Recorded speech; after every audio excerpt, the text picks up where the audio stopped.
Hi friends, ಮನೆ ಮತ್ತು YouTube ಚಾನಲ್ಗೆ ಸ್ವಾಗತ. ನೀವಿನ್ನು ನಮ್ಮ ಚಾನಲ್ಗೆ ಸಬ್ಸ್ಕ್ರೈಬ್ ಮಾಡಿಲ್ಲ ಅಂದ್ರೆ ಈಗಲೇ ಸಬ್ಸ್ಕ್ರೈಬ್ ಮಾಡಿ ಹಾಗೂ ಪಕ್ಕದಲ್ಲಿರುವ ಬೆಲ್ ಬಟನ್ ಕ್ಲಿಕ್ ಮಾಡಿ. ಇದರಿಂದ ನಾವು ದಿನನಿತ್ಯ ಮಾಡುವ ವಿಡಿಯೋಗಳನ್ನ ನೀವು ತಪ್ಪದೇ ನೋಡಬಹುದು. ನೀವು ಸಹ ಊಟದ ಜೊತೆ ತುಪ್ಪವನ್ನು ಬೆರೆಸಿ ತಿನ್ನುತ್ತೀರಾ? ಹಾಗಾದ್ರೆ ನೀವು ಈ ವಿಚಾರವನ್ನು ಖಂಡಿತವಾಗಿ ತಿಳಿದುಕೊಳ್ಳಲೇಬೇಕು. ಇದರಿಂದ ಏನೇನಾಗುತ್ತೆ ಅನ್ನೋದನ್ನ ಇಲ್ಲಿದೆ ನೋಡಿ. ತುಪ್ಪದ ವಿಚಾರದಲ್ಲಿ ಆರೋಗ್ಯಕ್ಕೆ ಸಂಬಂಧಿಸಿದಂತೆ ನಮ್ಮ ಆಯುರ್ವೇದದಲ್ಲಿ ಬಹಳಷ್ಟು ಪ್ರಾಮುಖ್ಯತೆಯನ್ನು ನೀಡಲಾಗಿದೆ. ರುಚಿಗೆ ಮಾತ್ರವಲ್ಲದೆ ಆರೋಗ್ಯದ ದೃಷ್ಟಿಯಿಂದಲೂ ಹಲವಾರು ಸಮಸ್ಯೆಗಳಿಗೆ ಔಷಧಿಯಾಗಿ ಈ ತುಪ್ಪವನ್ನು ಬಳಸಲಾಗುತ್ತದೆ.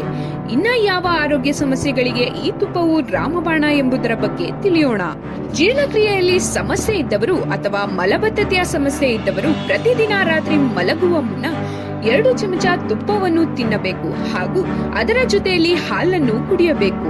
ಇದರಿಂದ ಕರಳು ಶುದ್ಧವಾಗಿರುತ್ತದೆ. ಸಮಸ್ಯೆಗಳಿದ್ದರೆ ಹಾಗೂ ನಿವಾರಣೆಯಾಗಿ ಜೀರ್ಣಕ್ರಿಯೆ ಸರಾಗವಾಗಿ ನಡೆಯಲು ಸಹಾಯ ಮಾಡುತ್ತದೆ.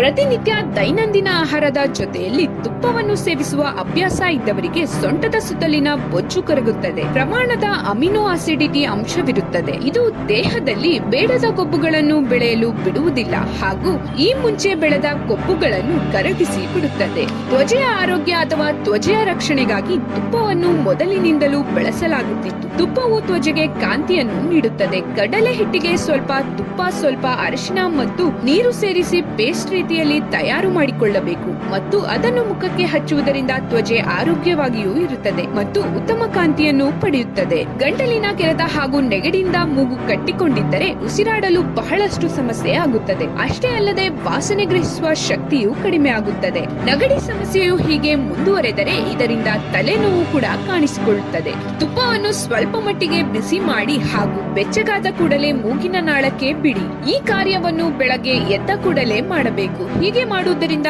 ಮೂಗು ಹಾಗೂ ಗಂಟಲಿನ ಸೋಂಕು ಗುಣವಾಗಿ ಉಸಿರಾಟ ಸುಲಭವಾಗುತ್ತದೆ.